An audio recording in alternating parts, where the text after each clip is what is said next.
Halo teman-teman, salam bahagia. Di video kali ini aku akan bahas mengenai topik yang cukup menarik, yaitu LDR dan LDM.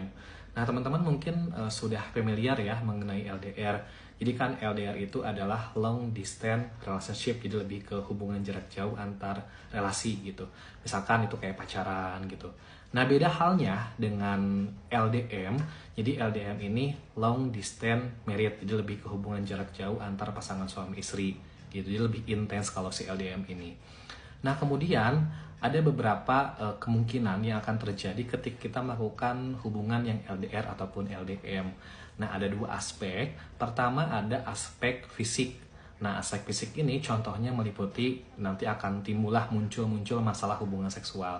Misalkan ketika kan kalau misalnya kita suami istri satu ruang lingkup atau satu skup satu rumah, otomatis kan kalau pengen kan lebih gampang gitu ya, lebih simpel kalau misalnya kita pengen bisa langsung melakukan hubungan seksual.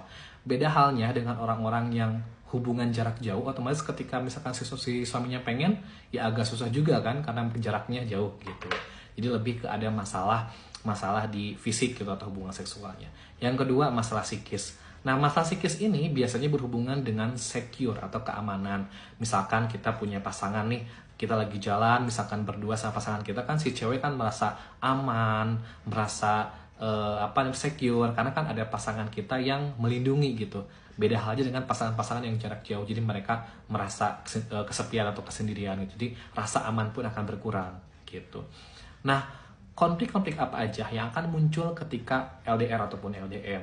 Di antaranya ini saya sudah rangkum, ada masalah komunikasi, ada masalah kejujuran, kepercayaan, seksual, dan juga finansial. Nah, kita bahas satu-satu. Yang pertama adalah masalah komunikasi. Nah, kalau masalah komunikasi itu udah jelas ya, teman-teman. Misalkan, jangankan kita berhubungan jarak jauh, kita satu scoop aja atau satu face to face aja itu masih banyak sekali miskomunikasi. Apa kabar dengan mereka-mereka yang LDR? Itu pasti banyak sekali miskomnya. Nah, yang kedua masalah kejujuran. Ya, biasanya mungkin kalau LDR gitu agak susah itu untuk jujur gitu. Mungkin bisa aja lagi apa dia bilang lagi ini nyatanya seperti apa. Jadi akan dilatih masalah kejujuran, walaupun memang tidak semuanya gitu ya tidak akan jujur, pasti ada juga orang yang jujur gitu. Nah kemudian adalah masalah kepercayaan atau masalah trust gitu. Nah kadang ada mungkin dari satu atau dari kedua belah pihak yang memang dia gak percaya, mungkin merasa kayaknya gak percaya deh kalau dia gak gini gitu, dia takutnya selingkuh atau gimana gitu. Jadi lebih ke trust, percaya atau enggaknya gitu ke pasangan kita.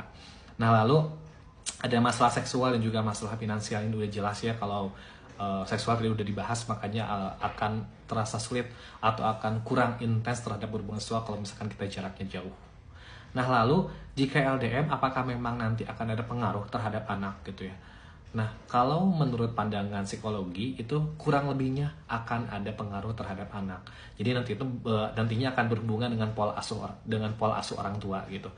Yang mana mungkin beda dengan orang-orang yang skupnya itu ayah dan ibu serta anaknya bersama.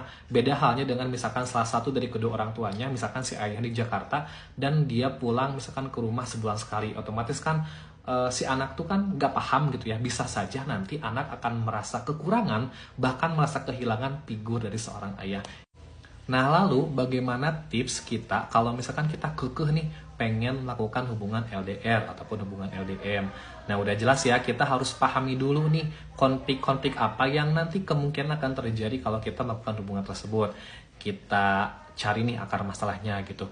Mulai dari komunikasinya, mulai dari kepercayaannya, kejujurannya, seksualnya, bahkan ke finansialnya, seperti itu. Nah oke teman-teman, mungkin itu aja yang aku bahas mengenai LDR dan juga LDM di video kali ini. Buat teman-teman yang mungkin mau menambahkan atau mau memberikan komentar, silakan boleh komen di kolom komentar. Atau mungkin ada hal-hal yang ingin teman-teman tanyakan, silakan bisa komen aja di kolom komentar. Makasih banyak, see you!